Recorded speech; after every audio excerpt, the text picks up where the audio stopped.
I'm making a video. Modern mystic video. Old style, talking about brains and such. It isn't adding much, but just critiquing.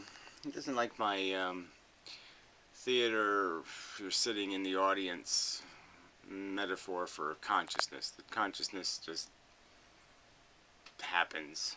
You know, you're just watching consciousness itself. It's just happening. I don't have anything to do with any of it. I, the thing watching, the thing experiencing it, the thing. So he doesn't like that metaphor, the thing tied to the chair in the theater.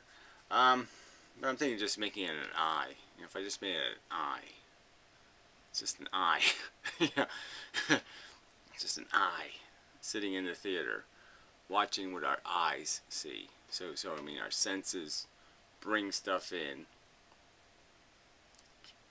The eye sees it, and then the dwarves, you know, like say there was a transparency between me and reality, me and my senses, and the programs just splash crap on the transparency. Then the brain sees what got splashed on the transparency. Let's call those emotions, desires, the first reaction. So the desire dwarves, the emotional dwarves, add their color. And then, you know, because we associate words, so they're just the association programs, memories and word associations. And they just flood with, it looks like a bomb. You know, it's got a fuse. You know, they're reactive. They just paint that on the screen in front of what's coming in. And then there's other dwarves who are, you know, they don't bother with the first image. They just, you know, whatever. And so they wait till the first set of dwarves have painted some color on it, and then they look at it and they say, okay, I sort of get this now. Okay, you got a problem because you have a pain in your ass, and you've associated it with, you saw some ants earlier, you know, ants eating your ass, something. They say strategy, yeah, just itch your ass. And so they just send the do thing out. And the do thing happens, I do, you know, and I see me do. I see this happening. Ooh, I'm doing. Brain is I'm not conscious of what I'm not doing this. Okay, I'm just watching this. I'm not doing it. So, you know, I don't know how to. I mean, I'd like to be, you know, it'd be nice if we could metaphor it with something, come up with some analogy that would really be descriptive, but I don't really hate this idea. You know, that whether you call it a complete projection, you know, the senses come in, you know, the projection shoots out onto the screen.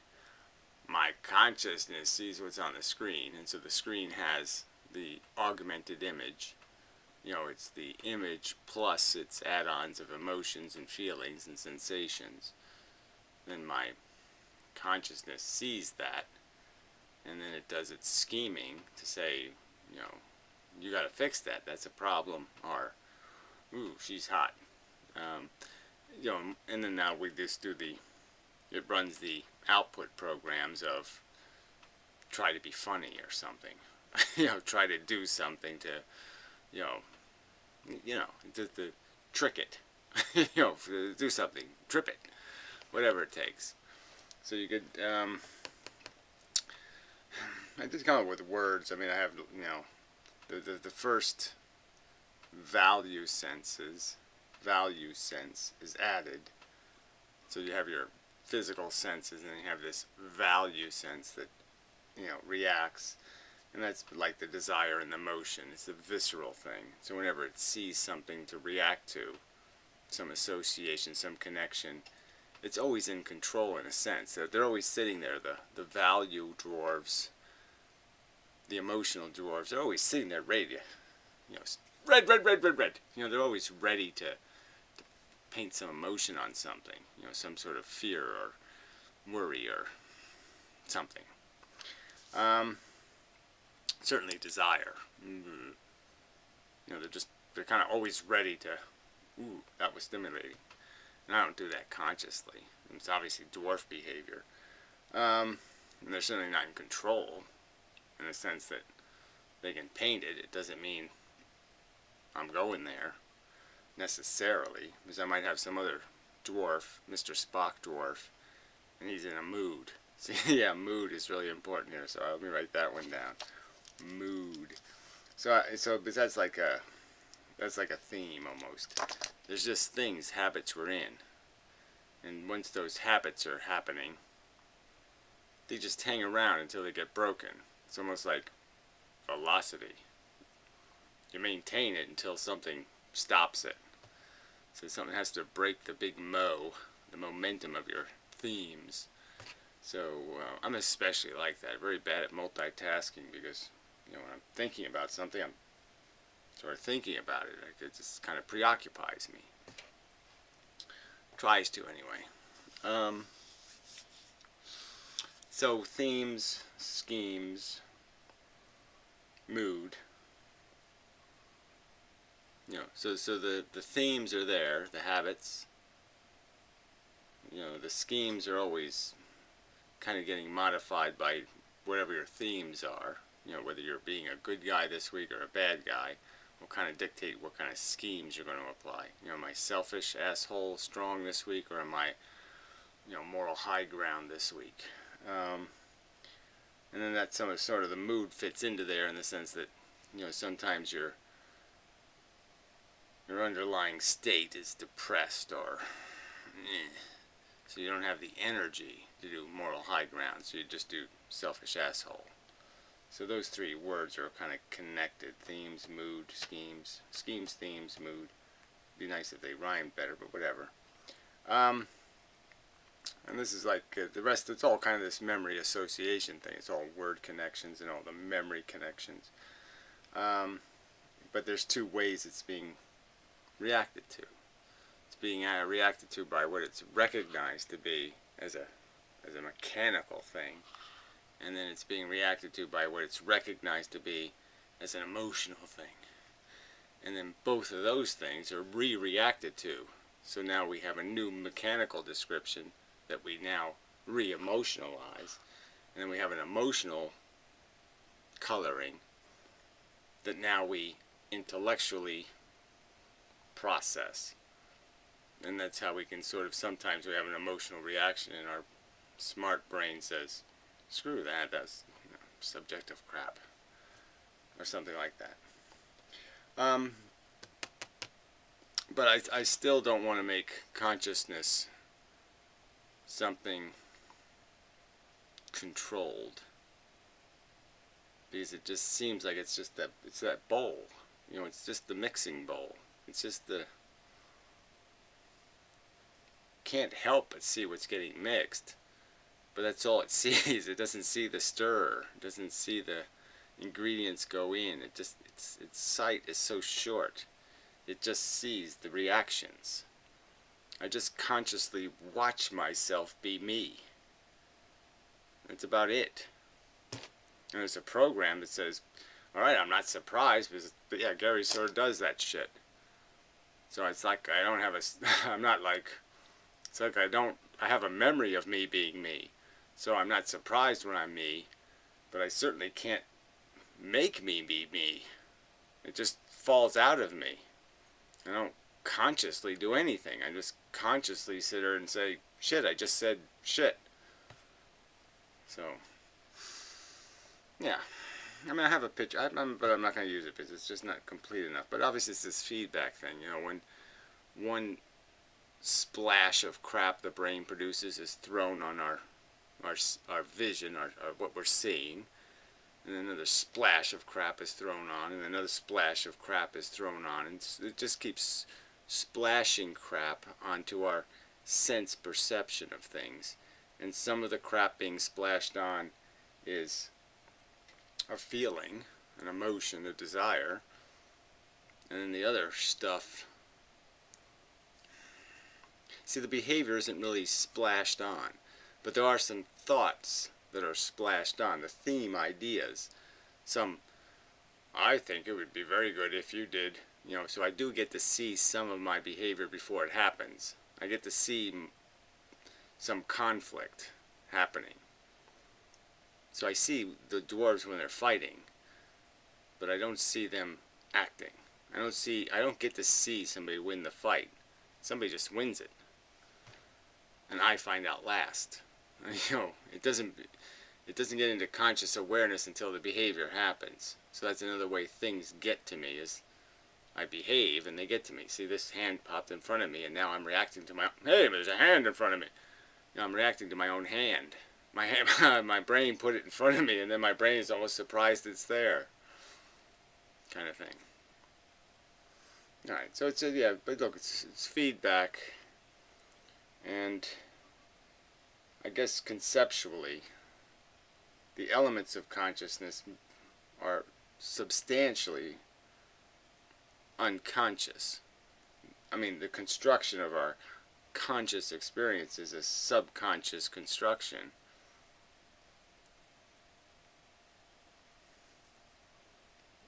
And you just call it Mr. Awareness. It doesn't have to be a person. It's just awareness robot or whatever. It's just this thing where it all mixes together, and where you have this end product of watching it happen. But it doesn't consciously control it happening. The control mechanisms are they're just lumps under the carpet. From my consciousness's perspective, I can't see them as anything but I can't see any depth to them. Even though I have a very deep philosophy, I can't see it until it exposes itself, until it does something that I see in front of me, until it starts saying something and I say, oh yeah, I know that. I recognize it once I say it, but I don't really recognize it till I say it. Okay, so I'll play this a little bit and then you'll know what the fuck I'm talking about. Yeah, he didn't really address the video to me, but it must be to me, I would imagine. And it just says dwarves, and so it's going back 5 years or whatever, 3 years, I don't know. But anyway, I mean, we did this whole thing at dwarves on a bus and dwarves in an airplane, and just trying to figure out how they are, how these different elements of our personality, your selfishness and your pettiness and your connivingness and your laziness and tiredness, all these different, it's just very much like the 7 dwarves, in the sense that there's these elements to your personality that are it's all just swimming around in there, and you're not quite sure which one's going to get eaten by the consciousness shark. The thing that I think it's most important to get out of, and that is the thinking that there could be one constant consciousness that is watching the activities of the dwarves as they rise and fall in their dominance. Yeah, I just don't see the problem with that. I mean, if it's just watching, if it's watching and we're saying it's controlling and it's thinking and it's free willing or something, well, I could see an objection. But if it's just like the eye in Lord of the Rings, it's just an eye suspended in between 2 poles, and it's just, what's going on, it's just looking, it's seeing. And that's sort of how consciousness feels. I mean, it's kind of how you have this sense of vista, that it's playing with. Something that's coming from you out into the world, sort of thing. Like there's out there coming into you. You do have that feeling of a reverse light bulb. This idea of stuff coming in.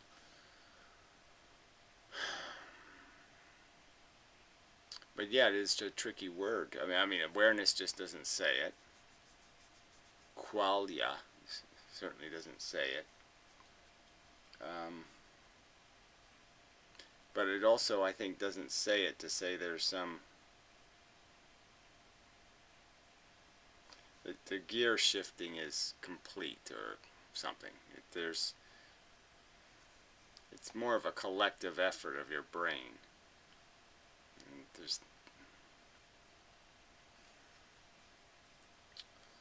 so yeah, I just can't do the parsing of control to segments. Somehow, like I said, the conflicts that exist are resolved by theme strength. And what themes? Like I said, am I just in the habit of being incredibly principled because I came up with a principle and I said, oh, okay, that's a very good principle, and it just reinforced that thing, and until that thing gets knocked down a peg, everything's going through the principle filter. Yeah, I just don't. It's not a great way to say it. So anyway, I mean, metaphor's metaphor. Which the most certainly isn't. So anything. I mean, most certainly isn't. Just seems kind of, well, whatever, okay. I just don't know how you could be certain about that kind of thing.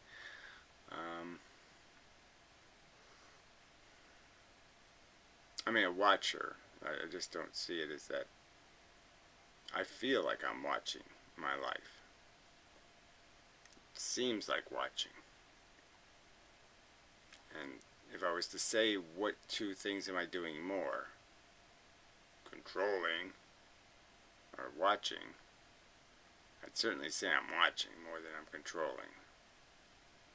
To get out of that way of thinking would be good. And as I say, imagining that the consciousness baton is passed from dominant dwarf to dominant dwarf might be a way of helping to get out of that stuck mess. Yeah, I don't see it as a mess in the first place. I don't see it as all that critical. But yeah, I just can't do the passing to something because I just don't feel that. Doesn't feel rigid enough for that. Doesn't.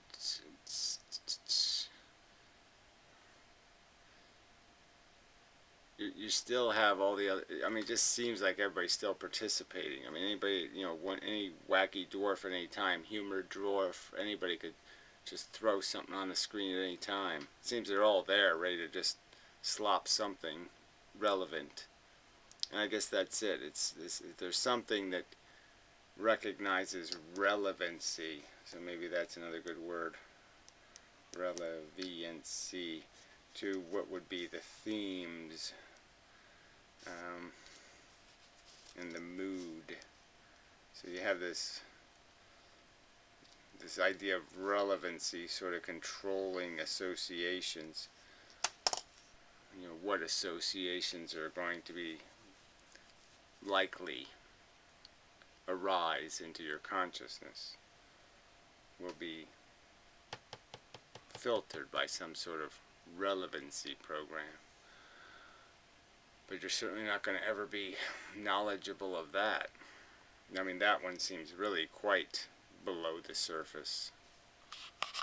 So, anyway, appreciate the video. So it is interesting to try to do something with this idea of consciousness, and clearly we don't really agree on an element of this. I think we could agree that everything happening that we call consciousness is a figment. Yeah, a figment of our brainiation, our brain imagination. It's an illusion.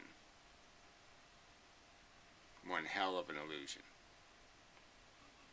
It almost has to step out of being a pure illusion just because of the idea that it did have to create this kind of realness to value. It had to make the unidentifiable property of something in the real world. It can't carry its value on it in the real world. So it has to carry the value in the synthetic brain world. So there has to be a mechanism in the brain that can read that tag, that can do something with that value orientation. And, clearly sensation is what makes this all relevant, significant, important, I think. Obviously all very unimportant if sensations were all benign. But clearly there's these malignant ones, and you got to deal with that, because that's a problem. Alright, well, anyway, thank you. Appreciate it. Been a long time. Good to see you. Blah, blah, blah.